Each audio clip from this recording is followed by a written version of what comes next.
बिस्मिल्लाहिर्रहमानिर्रहीम। अस्सलाम वालेकुम।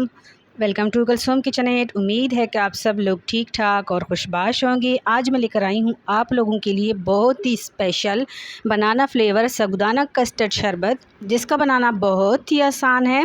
तो चलते हैं इस ख़ास यूनिक एंड डिलीशियस रेसिपी की तरफ। तो सबसे पहले यहाँ पर बाउल में मैंने हाफ़ कप दूध लिया हुआ है ठंडा।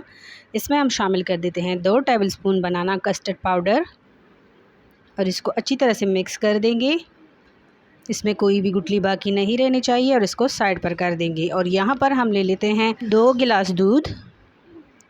फ्लेम को ऑन कर देंगे और इसमें 2 अदद इलायचियाँ डाल देंगे और इसमें हम डाल देंगे हाफ़ कप चीनी। चीनी की मिकदार आप कम या ज़्यादा भी कर सकते हैं और इसको मीडियम फ्लेम पर हम पकाएंगे जब तक कि दूध में बॉयल नहीं आ जाती। तो ये देखिए दूध में बॉयल आ चुकी है। तो यहाँ पर हम अपना कस्टर्ड वाला मिक्सचर इसमें थोड़ा थोड़ा करके ऐड करते जाएंगे, चम्मच लगातार चलाते हुए। फ्लेम हम मीडियम ही रखेंगे। तो ये देखिए ये गाढ़ा होना स्टार्ट हो गया है। तो ये थिक हो गया है। बस यहाँ पर आकर हम इसमें शामिल कर देते हैं बॉयल किया हुआ साबूदाना और अच्छी तरह से मिक्स कर देंगे इसमें। तो ये देखिए साबूदाना अच्छी तरह से इसमें मिक्स हो गया है। बस यहाँ पर आकर हम फ्लेम को कर देंगे बंद और इसको हम रूम टेम्परेचर पर आने देंगे। उसके बाद बाकी की चीज़ें इसमें शामिल करेंगे। बहुत ही ज़बरदस्त और आसान सी रेसिपी है, इसको ज़रूर ट्राई कीजिएगा। और अगर वीडियो अच्छी लगे तो लाइक ज़रूर कर दीजिएगा और साथ ही चैनल को भी सब्सक्राइब कर दीजिएगा। तो ये देखिए ये ठंडा हो गया है, इसको हम डिश आउट करेंगे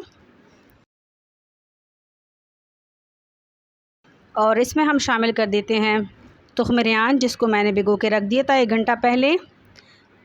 3 से 4 टेबलस्पून इसमें ऐड कर देंगे और अच्छी तरह से इसको मिक्स कर देंगे। तो ये लीजिए ज़बरदस्त सा बनाना फ्लेवर साबूदाना कस्टर्ड शरबत या डिज़र्ट बनकर रेडी है। इसको ज़रूर ट्राई कीजिएगा और कमेंट करके ज़रूर बताइएगा कि आपसे ये रेसिपी कैसी बनी। ऊपर से ड्राई फ्रूट डाल देंगे और बस इसको ठंडा करके सर्व कर देंगे। रब्बे ज़ुल जलाल आपको शाद व आबाद रखे, हमेशा हमारे साथ रखे। मिलते हैं अगली वीडियो में, तब तक के लिए अपना बहुत सारा ख्याल रखिएगा, दुआओं में याद रखिएगा। अल्लाह हाफिज़।